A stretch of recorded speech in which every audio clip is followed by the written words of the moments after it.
सुजात दादा आगे बढ़ो, सुजात दादा आगे बढ़ो।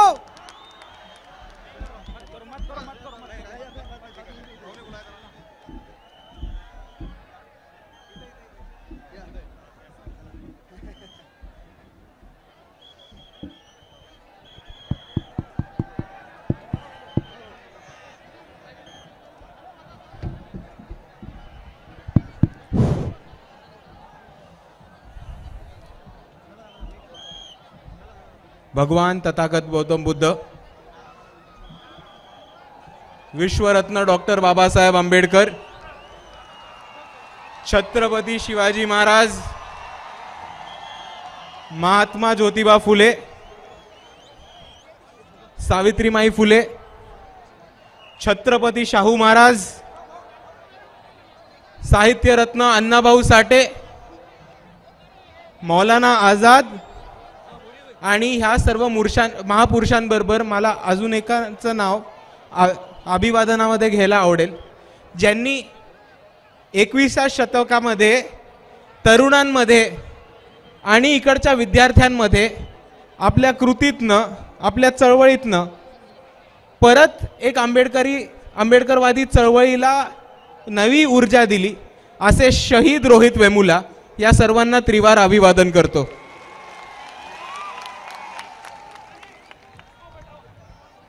वंचित बहुजन आघाडीचे राष्ट्रीय नेते ॲडव्होकेट बाळासाहेब आंबेडकर,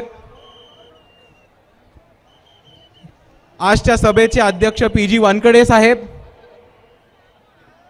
मंचावर उपस्थित सगळे मान्यवर, इथे उपस्थित सगळे उपासक, माझ्या मातांनो, भगिनींनो, माझ्या बंधूंनो आणि या चळवळीतल्या तमाम साथीदारांनो, तुमच्या सर्वांना माझा क्रांतिकारी जय भीम। चालू करायच्या आधी मला एक विशेष टिप्पणी करायला आवडेल, ॲक्च्युली 2 करतो। सर्वात पहिले मागच्या 3-4 महिन्यापूर्वी इकडे एक भाजपचा मेळावा झाला होता आणि त्याच्यात देवेंद्र फडणवीस जी असं म्हणाले होते की ती सभा बहुतेक अकोल्याची रेकॉर्ड ब्रेक सभा होती। कोणीतरी देवेंद्र फडणवीसांना जाऊन फक्त आपल्या धम्म मेळाव्याबद्दल सांगा एकदा।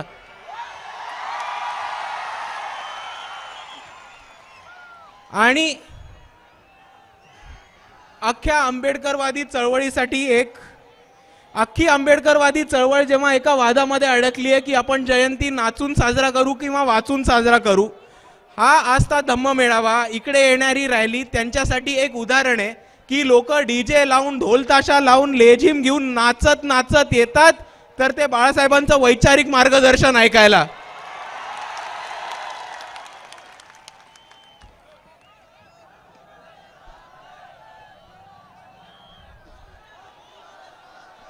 आज आपण सर्वांनी एक परिस्थिती समजून घेऊयात आणि एका गोष्टीकडे लक्ष टाकूयात की आपण सर्व डॉक्टर बाबासाहेब आंबेडकरांनी दिलेल्या मार्गावरती चालत आलोत। त्या मार्गावरती चालून आपली प्रगती झाली आहे आणि आपण इथपर्यंत पोहोचलोय, आपण आपली चळवळ पुढे नेली आहे। आज मित्रांनो, आपण एक गोष्ट जाणून घेऊयात की ह्या देशामध्ये असं कोणतंही क्षेत्र नाही आहे जिकडे आपण मागे राहतोय, तर प्रत्येक क्षेत्रामध्ये, ते विज्ञान असो, ते अर्थशास्त्र असो, ते राजकारण असो, ते क्रीडा असो, ते मीडिया असो, ते सिनेमा असो, आपण कोणत्याही क्षेत्रामध्ये मागे नाही पडलोय, तर इकडच्या प्रस्थापितांच्या पायावर पाय ठेवून, त्यांच्या डोळ्यात डोळे टाकून त्यांचा सामना करतोय। पण हीच परिस्थिती समजून घेत असताना आपल्या सर्वांना एक गोष्ट पण लक्षात घ्यायला लागणार आहे, ती म्हणजे आज या देशामध्ये, आज महाराष्ट्र राज्यामध्ये परत एकदा मनुवादी ताकद उभी राहतीये। जर आपण बघितलं तर भारतभर आपल्या दलित बांधवांना घोड्यावर मिरवणूक काढण्यासाठी त्यांचा जीव घेतला जातो, कोणी दाढी किंवा मिशी वाढवण्यासाठी त्यांचा जीव घेतला जातो, चांगले कपडे घातल्यासाठी त्यांचा जीव घेतला जातो, चांगल्या हॉटेलमध्ये गेल्यासाठी त्यांचा जीव घेतला जातो किंवा त्यांना बेदम मारण्यात येतं।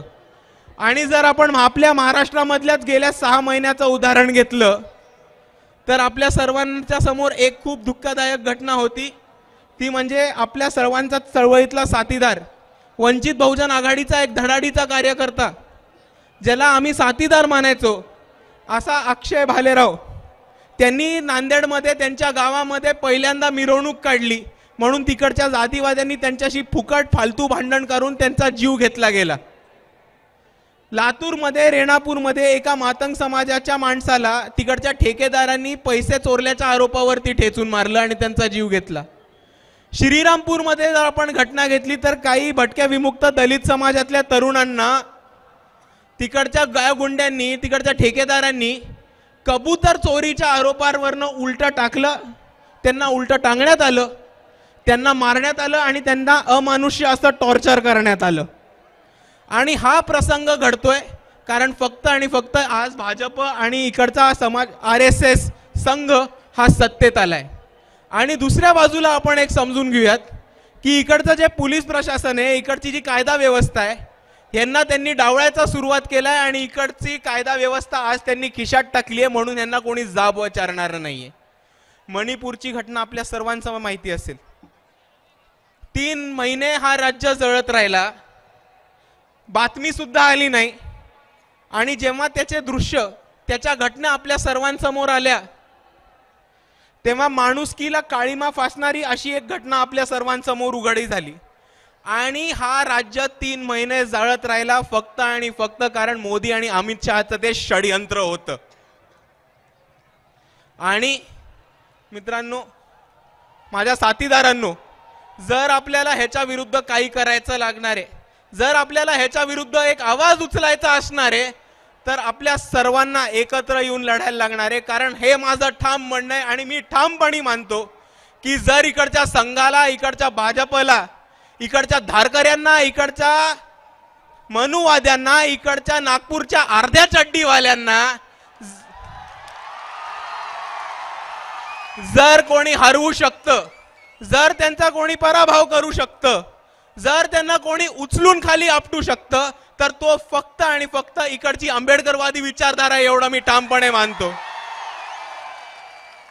पण मित्रांनो, आज ह्यांचा पॅटर्न बदललाय, आज ह्यांचा जरा गेम प्लॅन बदललाय.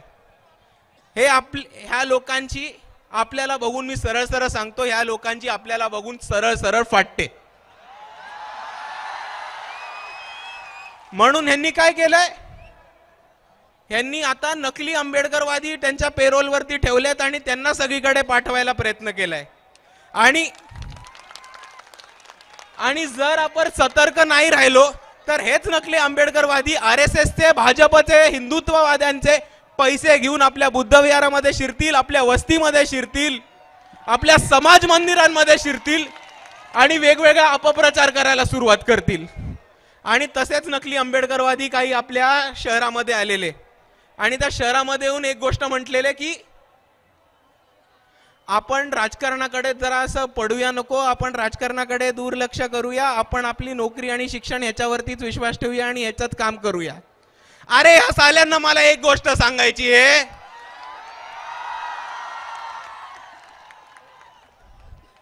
की बाबासाहेबांनी आम्हाला सांगितलं होतं की शासनकर्ती समाज बना. डॉक्टर बाबासाहेब आंबेडकर यांनी राजकीय भूमिका घेऊन उभे राहिले. ते स्वतः पार्लमेंटमध्ये होते, भारताचे पहिले लॉ मिनिस्टर होते.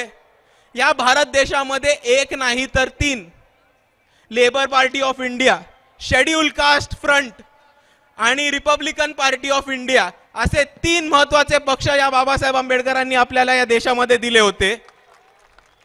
तर ही लोक येऊन म्हणतात शिक्षण आणि नोकरीवरती फोकस करा, राजकारणात नका पडू. खऱ्या अर्थाने मी म्हणतो ही लोक आज खरं बाबासाहेबांच्या विचाराचा अपमान करतात आणि ते आपण सर्वांनी खपवून घ्यायचं नाहीये, एवढं मी तुमच्या समोर आज इकडे मांडतो. दुसऱ्या बाजूला आपण एक गोष्ट लक्षात ठेवू, ही लोक म्हणतात शिक्षणामध्ये आणि नोकरीवरती फोकस करा. पण शिक्षण आणि नोकरीचं होतं काय ह्याच्यामध्ये पण जरा आपण आज घुसूया. आपल्या तरुण बांधवांच्या समोर, आपल्या युवकांसमोर आज खरे प्रश्न आहेत, त्याच्यावरती पण जरा हात टाकूया. आज आपल्याला बाबासाहेबांनी एक महत्त्वाचा नारा दिलाय आणि आपण त्याच्यावरती कायमस्वरूपी चालत आलोत आणि चालत राहणार. तो म्हणजे शिका, संघटित व्हा आणि संघर्ष करा. पण हे इकडचे मनुवादी RSS वाले घाबरतात आपल्याला. यांना आपली प्रगती होऊ नाही द्यायची, यांना आपला विकास नाही होऊ द्यायचा. म्हणून यांनी काय पद्धत सुरू केली आहे, यांनी नवीन एक पद्धत सुरू केली आहे. की त्यांनी आपल्या अंगणवाड्यांच्या शाळा बंद पाडायला सुरुवात केली आहे.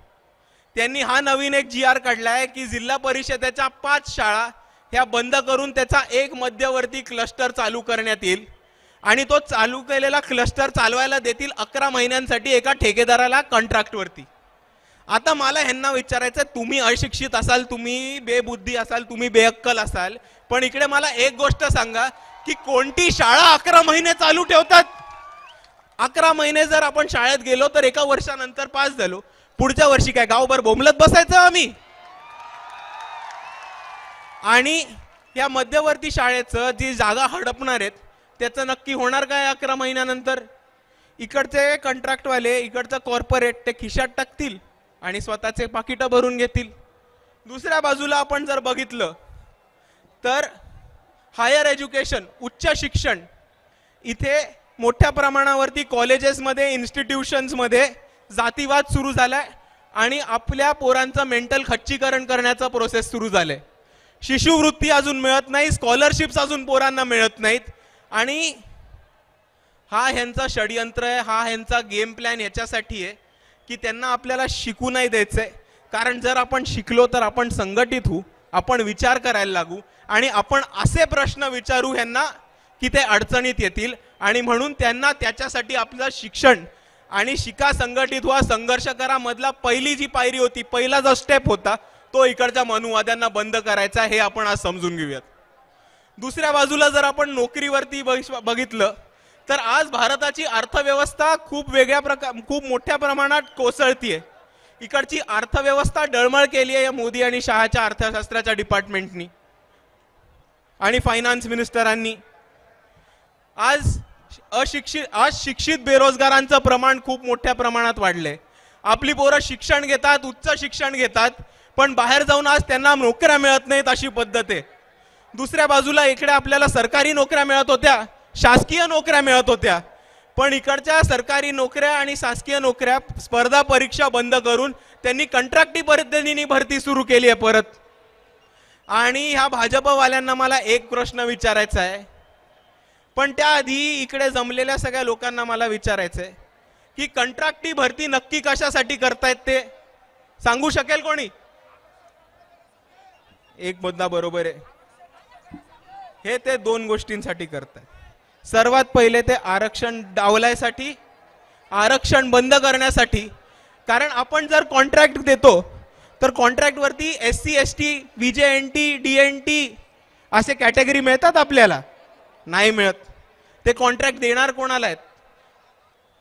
इकडच्या खासदाराच्या नातवाला, इकडच्या आमदाराच्या पोऱ्याला, अजित पवारांच्या सगळ्या सालगड्यांना आणि स्वतःचे आर्थिक हितसंबंध वाचवणाऱ्या सगळ्या लोकांना.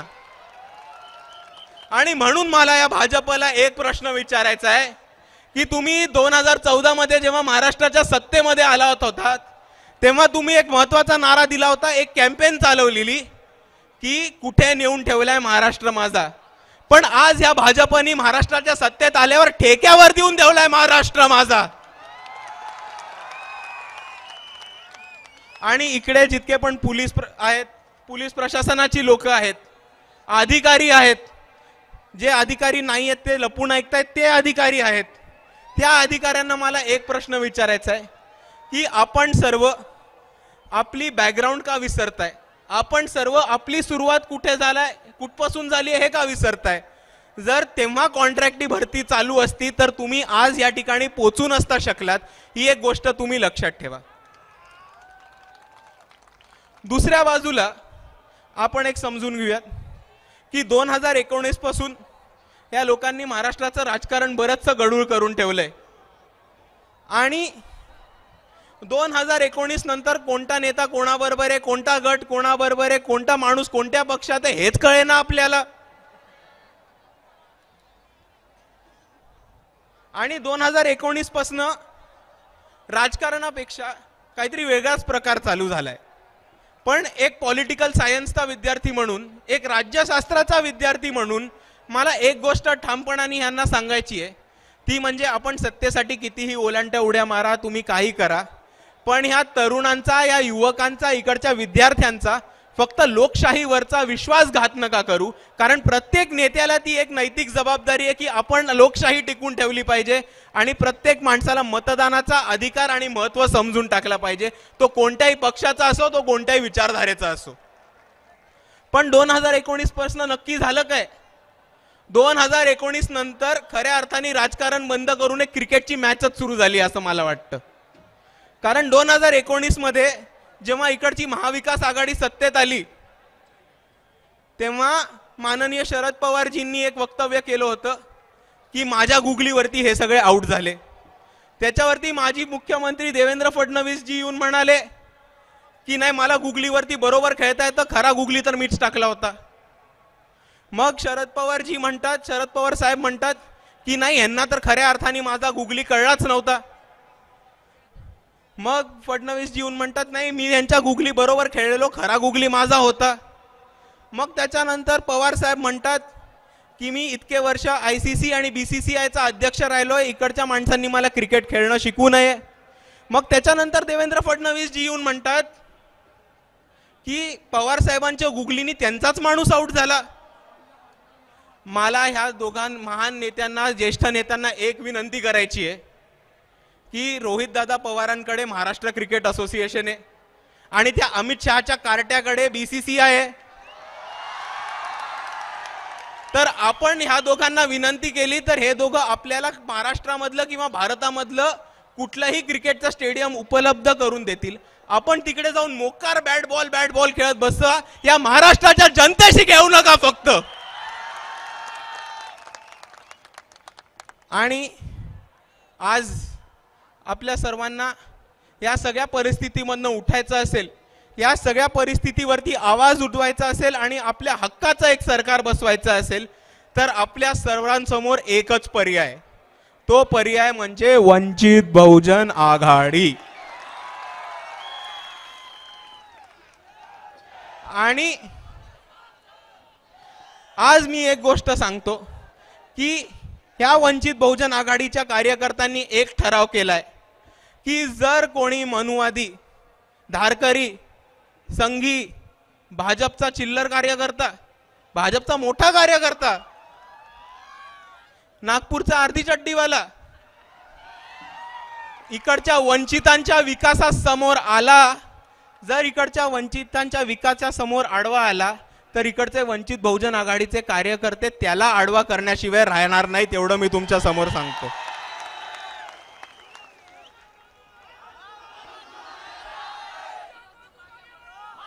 आणि पुढच्या वेळेस जेव्हा हे RSS वाले किंवा त्यांनी पाठवलेले जेव्हा नकली आंबेडकरवादी परत घुसखोरी करतील, आपल्याकडे येतील, अपप्रचार करायचा प्रयत्न करतील, तेव्हा ठामपणाने मी तुम्हाला सांगतो, साल्यांना ठोकून काढा.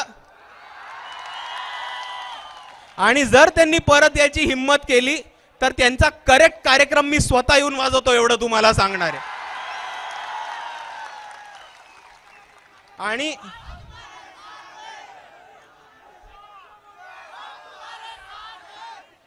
आणि आपल्याला आपल्या समोर समस्या अनेक आहेत, आपल्या समोर शत्रू अनेक आहेत, आपल्या समोर दुश्मन पण अनेक आहेत. मागच्या निवडणुकीत आपण एवढा मोठा प्रचार उभा केला, इतक्या लोकांना जोडलं, इतका मोठा जनसमुदाय उभा केला, पण मागणं कोणतरी पिन मारायला बरोबर येऊनच जातं. मागच्या वेळेस लोकांनी येऊन काय अपप्रचार केला की वंचित बहुजन आघाडी बी टीम आहे. ऐकलं असेल, आपण ऐकलंय की नाही? तर ह्या लोकांना मला दोन प्रश्न विचारायचे आहेत की नक्की असं काय केलंय आम्ही की तुम्ही आम्हाला कोणाची तरी बी टीम म्हणून राहिलात? तुमच्याकडे पुरावा आहे का हे सांगा. नसेल तरी आम्हाला हे सांगा की आम्ही नक्की केलंय काय. तर आपण हे केलंय की इकडच्या प्रस्थापितांना, इकडच्या मुसलमानांनी, दलितांनी, आदिवासींनी, बहुजनांनी आणि तमाम वंचित समूहांनी सत्तेत जायलाच नकोय, म्हणून जेव्हा केव्हा आपलं एक ताकद उभी राहते ते येऊन मागणं पिन फोडण्याचं काम करतात. ही गोष्ट आपण लक्षात ठेवूयात. आणि दुसरी गोष्ट जी मला म्हणायची आहे ती या नेत्यांना नाही, कारण हे नेते ईडीच्या भीतीने स्वतःची सत्ता टिकवायला, स्वतःचे साखर कारखाने टिकवायला, स्वतःच्या शिक्षण संस्था टिकवायला आणि स्वतःची मालमत्ता टिकवायला, स्वतःच्या पोराला जेलमध्ये जाण्यापासून थांबवायला कुठल्याही बाजूला कोल्यांट्या उड्या मारतील, ते कुठल्याही पक्षात जाऊन बसतील, ते त्यांना करू देत. पण मला दुसरा प्रश्न विचारायचा आहे की त्यांच्या कार्यकर्त्यांना ज्यांची मला खरंच दया येते आणि कीव येते, ती म्हणजे तुम्ही अख्खा इलेक्शनभर बोंबलत बसलात की वंचित बी टीम आहे, वंचित बी टीम आहे, वंचित बी टीम आहे. पण ज्याच्या सांगण्यावरनं तुम्ही हे केलं, तो माणूस अर्धा पक्ष घेऊन जाऊन भाजपमध्ये बसलाय, त्याचं काय करणार आहात आज? आणि जाता जाता मला नुसता एक सांगायचंय, जाता जाता मला नुसती एक गोष्ट मांडायची आपल्या समोर की आज भाजप विरुद्ध वेगवेगळ्या ताकदी उभ्या राहत आहेत, वेगवेगळे फ्रंट उभे राहत आहेत, आणि ते चांगली गोष्ट आहे, ते व्हायलाच पाहिजे. कोणीतरी भाजपला हरवून त्यांचा माज उतरवणं अतिशय गरजेचं आहे.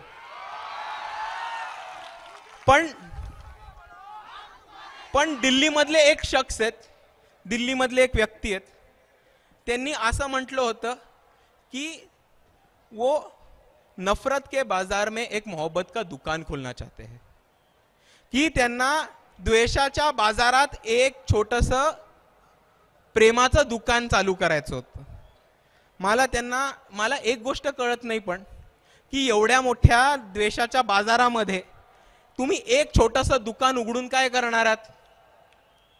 म्हणून मी त्यांना एक गोष्ट सांगतो की तुम्ही तुमचं दुकान वगैरे सोडून द्या, एकदा फक्त बाळासाहेबांना आजमावून बघा.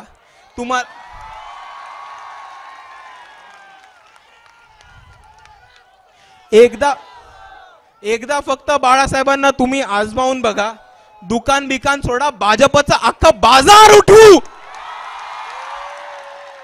एवढं म्हणून मी माझे 2 शब्द थांबवतो. जय भीम, जय भारत, नमो बुद्धाय. धन्यवाद सुजातादा. यानंतर जिल्हा परिषदच्या अध्यक्षा सन्मान्य संगीताताई अडाऊ यांना विनंती आहे की या ठिकाणी धम्म मेळाव्याला या ठिकाणी मार्गदर्शक राहावं.